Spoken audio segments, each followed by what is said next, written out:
제11장.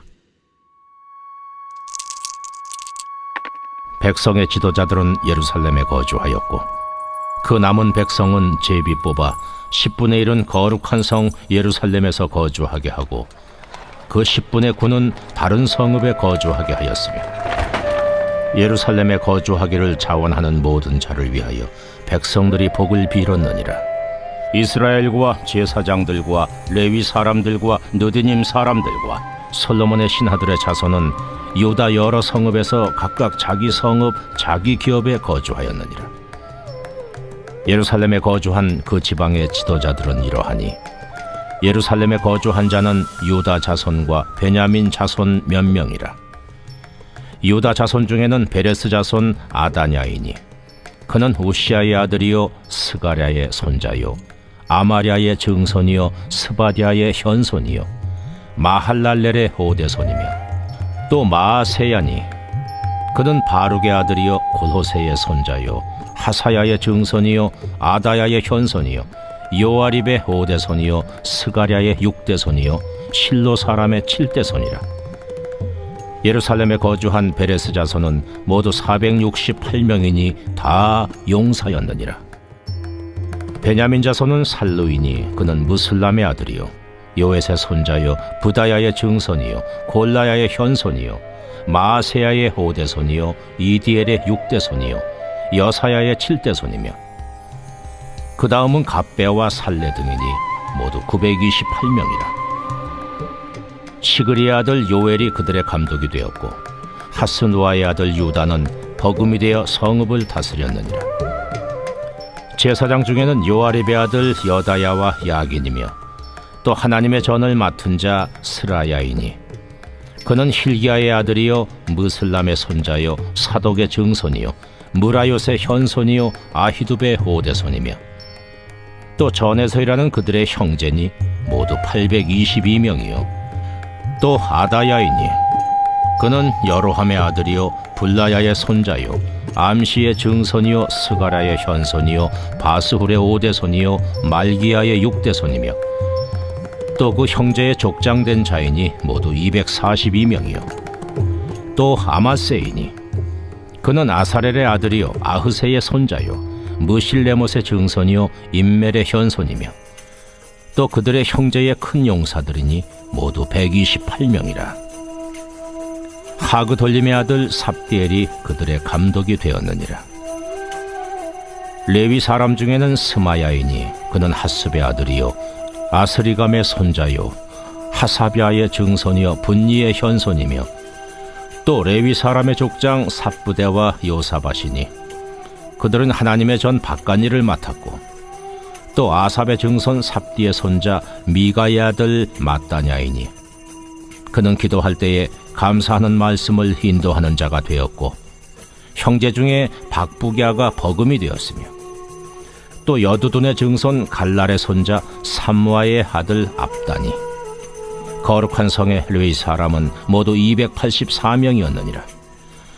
성 문지기는 악굽과 달몬과 그 형제이니 모두 172명이며 그 나머지 이스라엘 백성과 제사장과 레위 사람은 유다 모든 성읍에 흩어져 각각 자기 기업에 살았고 느디님 사람은 오벨에 거주하니 시하와 기스바가 그들의 책임자가 되었느니라. 노래하는 자들인 아삽 자손 중 미가의 현손 마따냐의 증손 하사비아의 손자 바니의 아들 우시는 예루살렘에 거주하는 레위 사람의 감독이 되어 하나님의 전 일을 맡아 다스렸으니 이는 왕의 명령대로 노래하는 자들에게 날마다 할 일을 정해 주었기 때문이며 유다의 아들 세라의 자손 곧 무세사벨의 아들 부다히아는 왕의 수하에서 백성의 일을 다스렸느니라. 마을과 들로 말하면 유다 자손의 일부는 기럇 아르바와 그 주변 동네들과 디본과 그 주변 동네들과 여갑스엘과 그 마을들에 거주하며 또 예수아와 몰라다와 벳벨렉과 하살수알과 부엘세바와 그 주변 동네들에 거주하며 또 시글락과 무고나와 그 주변 동네들에 거주하며 또 에느림몬과 소라와 야르뭇에 거주하며 또 산와와 아둘람과 그 마을들과 라기스와 그 들판과 아세가와 그 주변 동네들에 살았으니 그들은 부엘세바에서부터 흰놈의 골짜기까지 장막을 쳤으며 또 베냐민 자손은 게바에서부터 믹마스와 아야와 베델과 그 주변 동네들에 거주하며 아나돗과 놉과 아나냐와 하솔과 라마와 깃다임과 하딕과 스보임과 느발랏과 로드와 오노와 장인들의 골짜기에 거주하였으며 유다에 있던 레위 사람의 일부는 베냐민과 합하였느니라.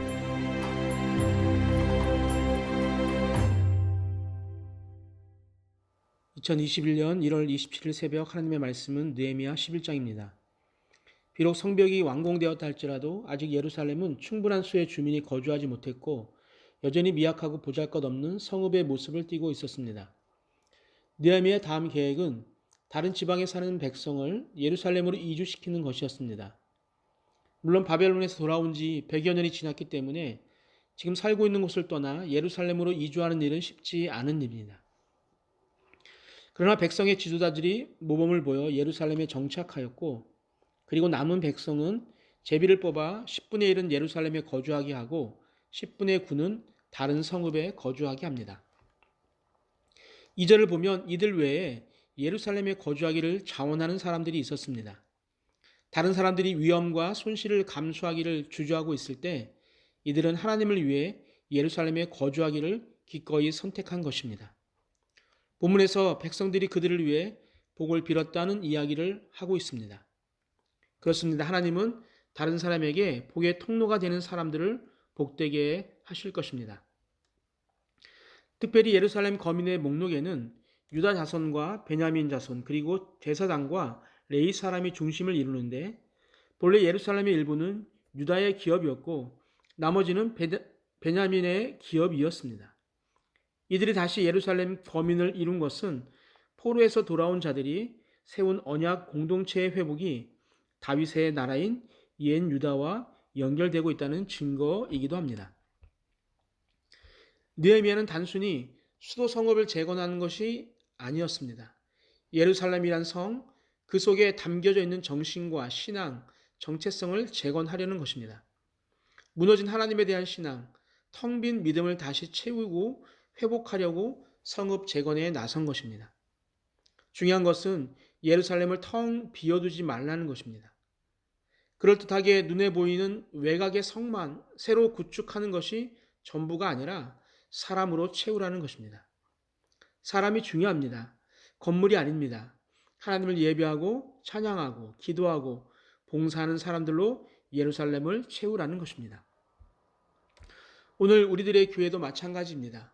교회는 크게 지어 감상하기 위함도 또 이곳에 교회가 있다고 자랑하기 위함도 아니라 하나님을 예배하고 찬양하고 기도하고 봉사하는 자들로 채워져야 하는 것입니다. 하나님께서는 우리 모두가 이런 자들이 되기를 소원하고 계십니다.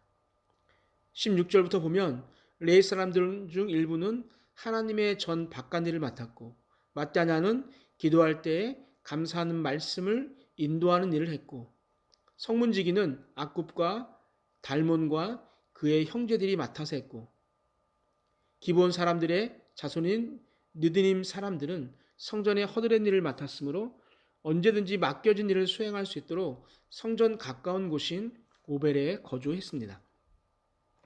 예루살렘에 거주하면서 각자 분산되어 있는 레위 사람들을 감독하는 자가 있었고 노래하는 자 가운데 어떤 사람들은 성전을 수리하는 일을 맡았습니다.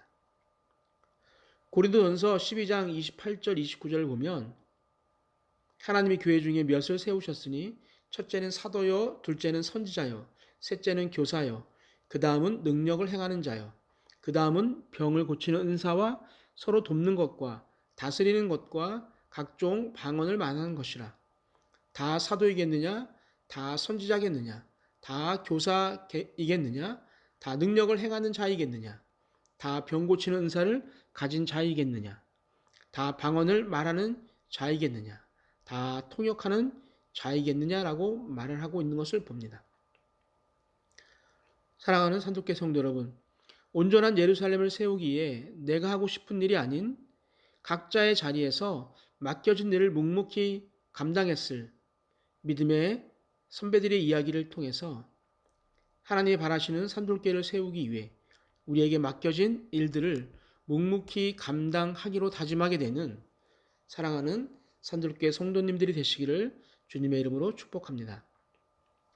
우리 함께 기도할 제목이 있습니다. 첫 번째, 재물, 시간, 재능을 하나님 나라를 위해 기쁨으로 사용하게 하옵소서. 두 번째, 내가 속한 가정, 교회, 학교가 하나님이 기뻐하시는 공동체가 되게 하옵소서.